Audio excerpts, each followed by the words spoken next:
독서 모임을 시작한 지 어언 6년이 다 된다. 참으로 행복한 시간들이었다. 뭔가가 잡히는 듯한 느낌을 받았다. 그런데 이 책을 읽으면서 독서가 뭔지, 책이 무엇인지, 왜 책을 읽어야 하는지, 무슨 책을 읽어야 하는지를 알게 되었다. 6년 동안 여러 책을 읽었지만 어떤 때는 실망한 책도 있고, 어떤 때는 무슨 책을 읽어야 하는지 고민도 되었고, 어떤 때는 더 이상 읽을 책이 없다는 생각도 들었다. 그러나 이 책을 읽고 이런 생각들은 완전히 깨지고 말았다.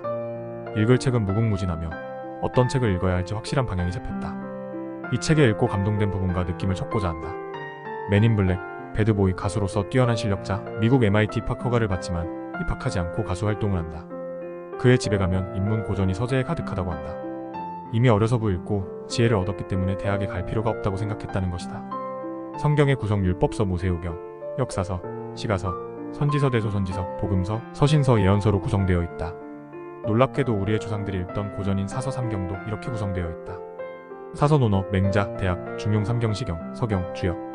1. 논어 공자의 책, 제자들하고 토론한 것을 모은 책. 그 내용들이 교훈적이고 깊이가 있어서 후대의 교과서, 정치 철학으로 3일 정도의 책. 모세오경에 해당. 이 맹자 공자의 제자, 아니 공자의 사상을 따르는 사람이 공자의 내용을 깊이 연구하고 사색하여 더 풍성한 내용을 적은 책대, 소선지서에 해당. 3대학 사람의 깊은 마음을 읽는 책, 백성을 일깨우는데 필요한 책, 더 큰 세계로 나아가게 하는 책. 전도서, 복음서. 사중용 사람과 사람의 관계를 어떻게 잘하느냐를 배우는 책, 사회에서 잘 살아남는 방법을 터득하는 센스를 주는 책. 잠언, 전도서. 오시경 고대인들의 아름다운 시, 심성을 일깨우는 책, 감성을 풍성하게 하여 풍성한 삶을 살게 하는 책. 시편, 아가, 전도서. 6. 서경 고대 왕실 기록, 왕실에서 내려오는 교훈이 될 만한 내용들을 모은 책. 서신서, 역사서. 7. 주역 세상의 만물의 이치를 밝히는 책, 물회, 사계절 등등을 모으고 풀고 짜깁기 한 책. 그래서 이것을 가지고 사람들의 미래를 풀어보는 책. 선지서, 다니엘, 계시록. 레오나르도 다빈치, 리오나르도 다빈시, 1452년 4월 15일 1519년 5월 1는 이탈리아 르네상스를 대표하는 근대적 인간의 전형이다. 그러나 그는 나이 30이 되어서도 실패한 예술가, 삼류 예술가였다. 우울증과 무기력증에 시달렸다. 36살이던 1487년 라틴어 독학, 문학, 철학, 역사 고전을 읽기 시작했다. 그 이후부터 그는 화가이자 조각가, 발명가, 건축가, 기술자, 해부학자, 식물학자, 도시계획가, 천문학자, 지리학자, 음악가로서 엄청난 업적을 남겼다. 고전이란 적어도 100년에서 200년, 길게는 1000년에서 2000년 이상 된 천재들의 책이다. 그러나 대한민국이 인문고전을 읽기를 멀리하고 있다. 언제부터인가 인문학, 철학, 고전문학에 대한 소중함을 잃어버리고 있다. 플라톤은 프로타고라스에서 스파르타는 싸움과 용기로 다른 도시국가인 그리스인들을 이겼다고 알리라고 위장했다는 것이다. 그들이 뛰어난 이유를 알면 다른 나라들도 따라하여 강한 나라가 될까봐 속인 것이라는 것이다. 그들의 진짜 힘은 인문, 고전을 읽고 지혜를 키운 결과라는 것이다. 지난 2억 년 동안 동아시아의 최고의 국가는 중국이다. 그 다음이 한국이었다. 그러나 언제부터인가 일본이 부상하기 시작했다. 일본은 우리나라로부터 문물을 수입하던 칼만 쓰던 미개한 국가였다. 그러나 메이지 유신을 기점으로 변화되었다. 그 이유는 후쿠자와 유키치가 인문고전을 강조하고 그의 영향을 받은 그의 제자들이 중심으로 된 사람들이 일으킨 메이지 유신 덕분이다. 이는 1만엔권 지폐의 인물이다. 일본이 1990년 초반에 2만 여종의 일본어 책을 외국어로 번역 출간했으나 우리는 1500여 종에 불과하다. 세계적인 첼로 연주자가 그의 스승 주세페 시노폴리의 권유로 하버드 철학과에 입학을 했다. 음악을 잘하기 위해 음악을 전공한 게 아니라 철학을 전공했다. 미국의 갑부 록펠러가 세운 미국의 소문난 삼류학교 시카고. 대학이 86명의 노벨상 수상 대학이 된 것은 로버트 허친스 총장이 취임하면서 인문고전을 100권 이상 달달 외울 정도로 하지 못하면 졸업시키지 않는다는 원칙을 세움으로부터다. 단국대 교수 이해명은 이제는 아버지가 나서야 한다라는 책에서 아들을 인문고전 특별 교육을 시켰는데 논술에서 교수들이 놀랐다고 한다. 미국에서 가장 지성적인 대학은 하버드, 예일, 스탠퍼드가 아니다. 세인트 존스 대학이다. 신입생 때 상위 10% 안에 드는 학생이 전체의 20에서 30%다.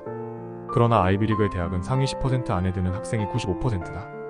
그런데 4년 뒤 아이비리그 대학생보다 훨씬 높은 비율로 로즈 장학생에 선발되고 저명한 과학자의 길로 들어선다. 독일의 한 시골 마을에 칼 비테라는 사람이 살고 있었다.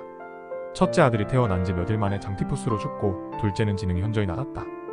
칼 비테는 하나님 이게 도대체 무슨 일입니까? 무슨 죄를 지었기에 이런 벌을 내리십니까? 하면서 다른 교육을 실시했다. 칼 비테는 비록 아들이 지능이 떨어져도 태어난 지 15일 만에 시인들의 시를 읽어주었다. 2살 때 고전을 읽어주었고 8살 때 혼자 그리스 로마 고전을 원전으로 읽게 했다. 9살에 라이프치 대학 입학, 16살 때 하이델베르크 대학 법학 박사, 곧바로 베를린 법대 교수로 임용되었다. 칼비테가 자녀를 천재로 키우는 법을 책으로 썼는데 어느 날 갑자기 사라졌다. 이 책이 하버드 대학 교수였던 레오 워너가 발견하고 기자회견을 열고 앞으로 태어날 자녀들을 천재로 만들겠다고 호언장담했다. 아들 노버트 워너는 12살에 하버드 입학, 2년 만에 졸업, 18살에 철학 박사, 이후 하버드 교수, 인공두뇌학 창시자. 레오 워너의 딸 콘스턴스는 14살에 레드클리프 대학 입학, 둘째 버사는 12살에 같은 대학 입학을 했다. 우리나라의 강성대국을 일으켰던 세종대왕은 30만 권의 책을 출간할 수 있는 종이를 준비하라고 했고 활자를 제조하여 출판 사업에 매진하였고 인문고전을 주석을 달아 출간하였다. 조나단 에드워드는 아버지로부터 인문고전 독서 교육을 받았고 유년 시절 그리스어와 라틴어를 자유자재로 구사할 수 있었다. 12살 때 예일대학에 입학, 수석 졸업, 21살에 예일대 교수, 뉴저지 대학 총장이 되었다. 세뮤얼 데이비스, 벤저민 워필드는 미국의 지식인 중 가장 위대한 사상가라고 칭하였다. 에드워즈 가문은 성경과 고전을 삶의 지표로 삼고 동시대의 마커스 슐츠의 집안은 성경을 무시하고 인문고전 독서의 문외 아닌 전통을 물려주었다. 결과로 에드워드 집안은 그의 직계 후손은 현재까지 873명이었는데 그 가운데 대학 총장을 지낸 사람이 12명, 교수 65명, 의사 60명, 성직자 100명, 군인 75명, 저술가 85명, 변호사 100명, 판사 30명, 공무원 80명, 하원의원 3명, 상원의원 2명, 미국 부통령 1명, 그리고 260명이 평범한 신앙인으로 지냈다고 한다. 조나단 에드워즈를 연구했던 사람은 그의 친구인 마커스 슐츠의 후손들도 추적해보았다. 그의 후손은 1292명인데 그 가운데 유아 사망 309명, 거지 310명, 불구자 440명, 매춘부 10명, 도둑 60명, 살인자 70명, 별 볼일 없이 산 사람 53명이라는 조사 결과가 나왔다. 결론적으로 나는 앞으로 또 하나의 희망이 생겼다. 인문고전으로 승부하리라. 우리 자녀들을 인문고전으로 가르치리라. 나는 또 하나의 행복이 생겼다. 인문고전을 읽으며 살리라. 주님, 감사합니다.